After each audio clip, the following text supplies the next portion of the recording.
मेरे प्रिय कैडेट्स, आप सभी को मेरा नमस्कार। जैसे कि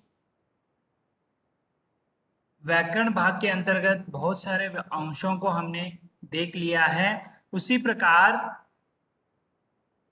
कुछ डाउट्स थे श्रुतिशम भिन्नार्थक शब्दार्थ में, जो है शब्दों में। तो आज उसी को जो है फिर से हम यहाँ पर अध्ययन करने जाने वाले हैं। तो जैसे कि श्रुतिशम भिन्नार्थक अर्थ को जानने से हमें थोड़ा बहुत इसका शब्दों का परिचय हो सकेगा।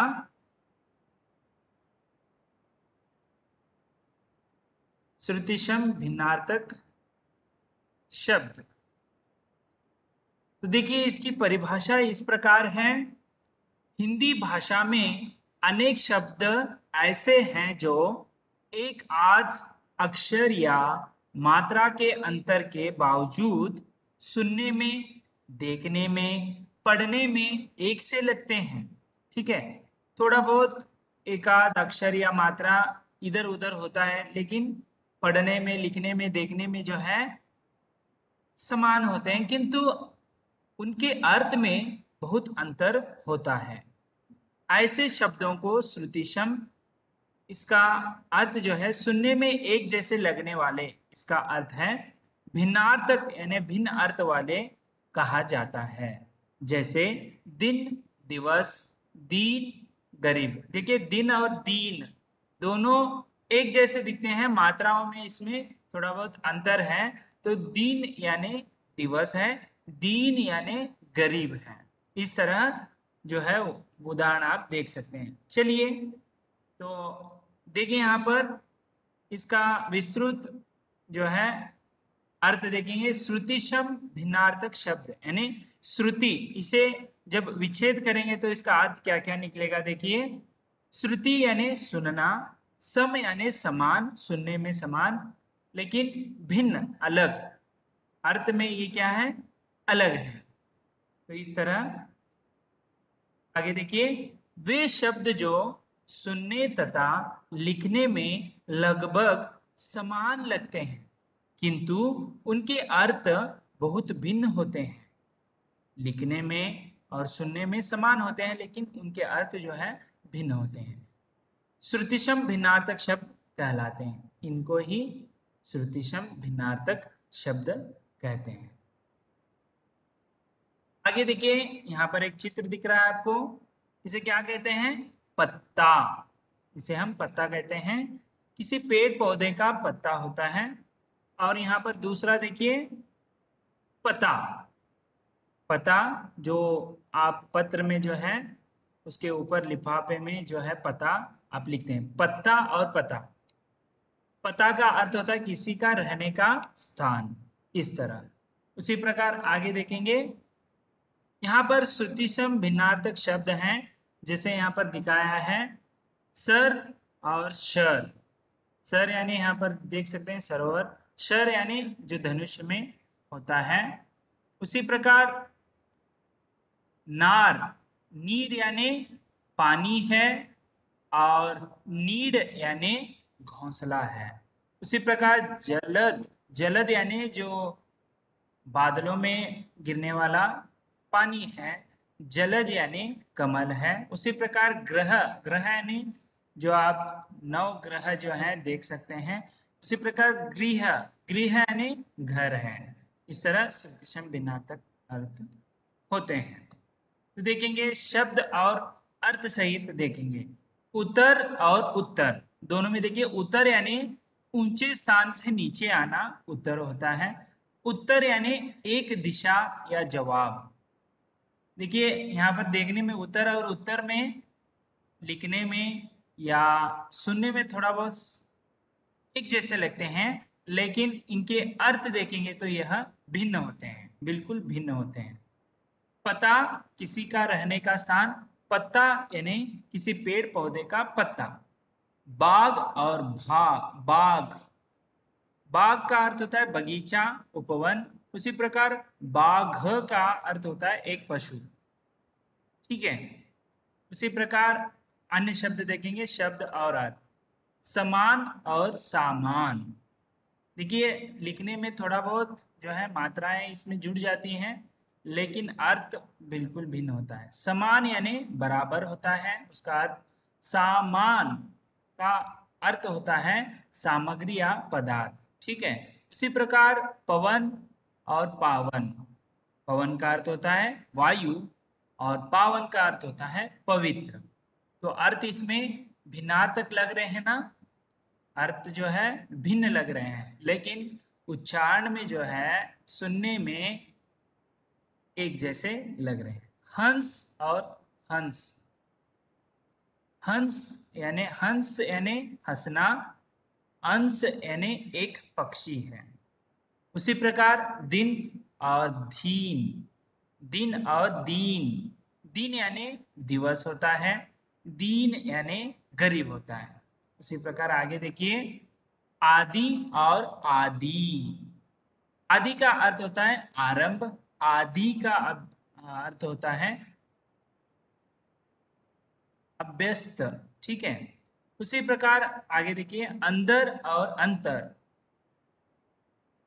अंदर का अर्थ होता है भीतर और अंतर का अर्थ होता है भेद या भिन्नता। आंधी आधी, देखिए थोड़ा यहाँ पर चंद्र बिंदी का उतना ही जो है अंतर है, आंधी और आधी।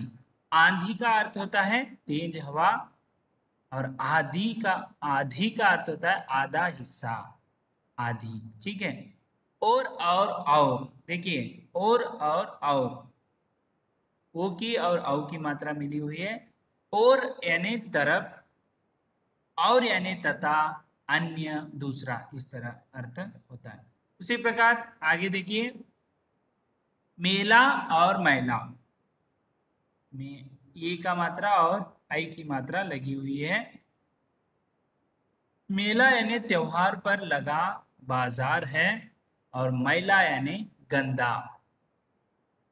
उसी प्रकार पीठ और पीठ, ठीक है, पीठ और पीठ इस तरह है।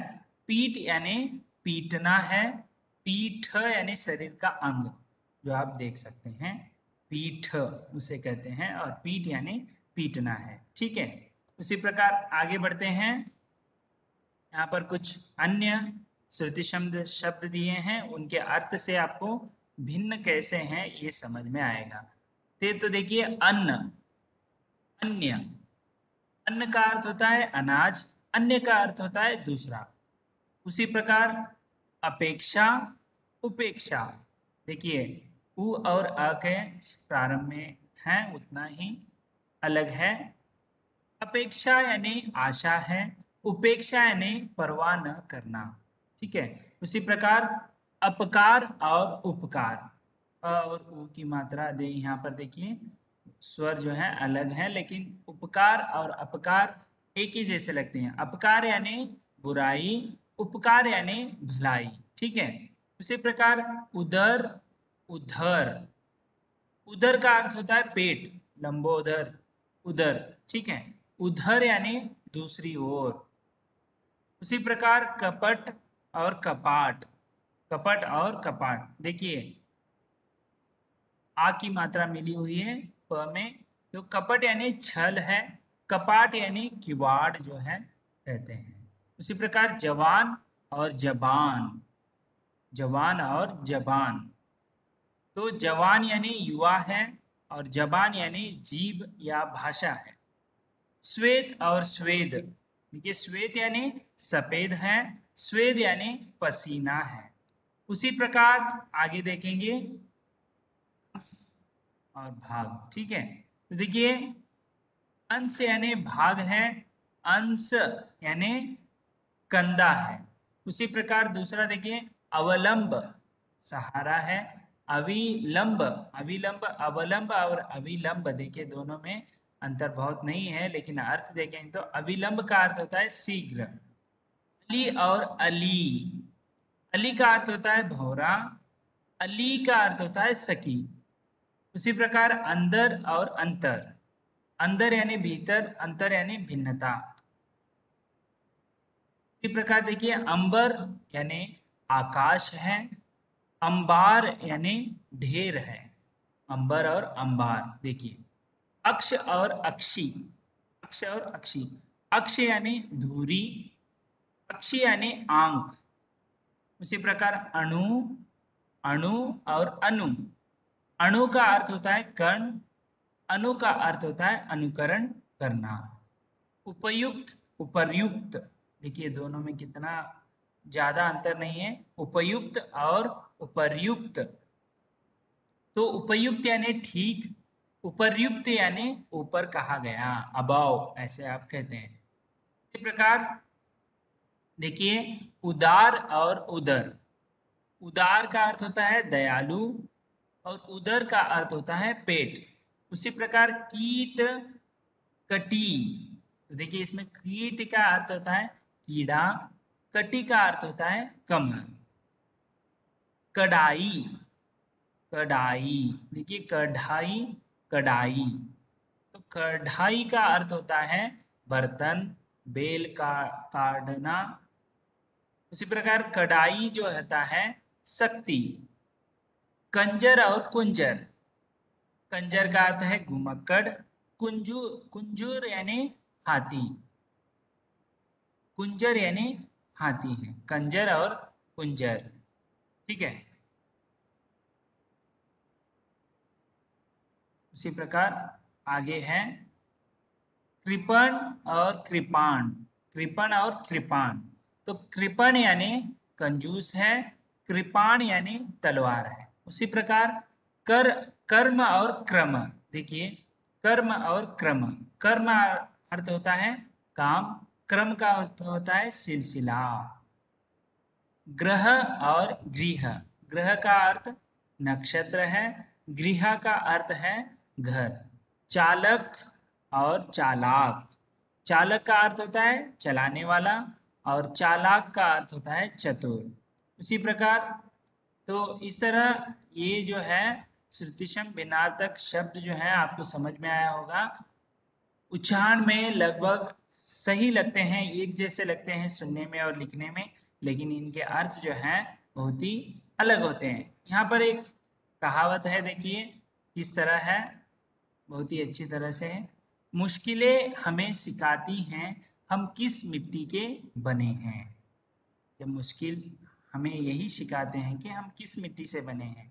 ठीक है, यानी इसका अर्थ है हम कितने जो है परिश्रमी हैं, कितने धैर्यशाली हैं, दूसरे विषयों में जो है किस तरह डट कर रहते हैं, ये मिट्टी के हैं बने। इसका अर्थ है हम कितने सुदृढ़ हैं और कितने शक्तिशाली हैं, ये हमें मुश्किल वक्त में ही पता चलता है। ठीक है, इस तरह हमने श्रुतिशम भिन्नार्थक जो शब्दार्थ है उसका विस्तृत अध्ययन जो है किया है। अगले वीडियो में हम अगले अध्याय के साथ फिर से उपस्थित होंगे। यह मंथली टेस्ट का जो है सिलसिला चल रहा है आने वाले सोमवार से, तो उसके संबंधित कुछ प्रश्नोत्तर पर हम चर्चा करेंगे। धन्यवाद।